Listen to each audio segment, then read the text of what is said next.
আলহামদুলিল্লাহ ওয়াকাফা ওয়া সালামুন আলা ইবাদিহিল্লাযীনা ইসতাফা আম্মা বা'দ। আলহামদুলিল্লাহ, প্রধান উপদেষ্টা, অন্যান্য উপদেষ্টা এবং উপস্থিত সকলকে আন্তরিক মোবারকবাদ। আমি খুব লম্বা কথা বলবো না, দুই তিনটা কথা। এক নম্বর কথা হইল যে আমরা ছোট থেকে একেবারে বাংলাদেশের স্বাধীনতার পর থেকে নিয়ে এই পর্যন্ত যা দেখছি, আমাদের দেশে ধর্মীয় সম্প্রীতির মধ্যে কোনো বড় ধরনের কোনো সমস্যা আছে এটা আমরা কখনো দেখিনি। যতটুকু আমরা বারবারই উপলব্ধি করেছি বিভিন্ন সময় বিভিন্ন কারণে, এটাকে সামনে এনে এর পিছনে অন্য কিছু উদ্দেশ্য থাকে, সেই উদ্দেশ্য সাধনেই এই বিষয়টাকে সামনে আনা হয়। এজন্য আমি রাষ্ট্রের, বিশেষ করে আমাদের গোয়েন্দা বিভাগ, তাদের মাধ্যমে বিষয়গুলা রাষ্ট্রের সর্বোচ্চ ব্যক্তির কাছে দ্রুত সময়ের মধ্যে সেই সমস্যাগুলা চিহ্নিত হয়ে তার প্রতিকারের জন্য যদি কঠোর ব্যবস্থাপনা গ্রহণ করা হয়, তাহলে এই ধরনের সমস্যা বারবার আসবে না।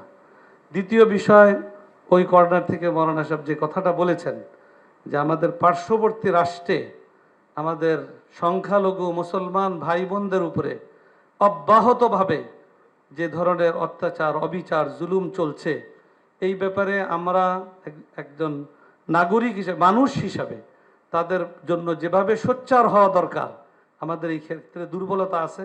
যখন মানুষ নিজ দায়িত্বের ব্যাপারে অসচেতন হয়, তখন অন্যরা তার উপরে চেপে বসে। এজন্য আমি এই বিষয়টার প্রতিও বিশেষভাবে দৃষ্টি আকর্ষণ করব। সেই সাথে বর্তমান সারা দুনিয়াতে মিডিয়া, তথ্য এর মধ্য দিয়ে মানুষকে অনেক প্রভাবিত করে।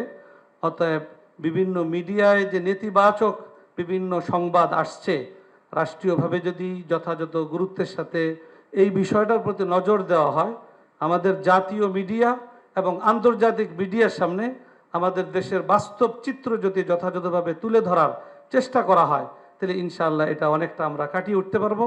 আর সর্বোপরি দেশের জন্য, দেশের স্বাধীনতা সার্বভৌমত্ব রক্ষায় এবং দেশের মধ্যে যে সাম্প্রদায়িক সম্প্রীতি বাস্তবে আছে, এটা যেন কোনো ষড়যন্ত্রের মাধ্যমে বিনষ্ট না হতে পারে, এটার জন্য আমরা ঐক্যবদ্ধ ছিলাম, ইনশাআল্লাহ ঐক্যবদ্ধ আছি, ঐক্যবদ্ধ থাকবো। সরকারের যে কোনো এই জাতীয় পদক্ষেপে এদেশের সকল মানুষ ইনশাআল্লাহ ঐক্যবদ্ধ থাকবে।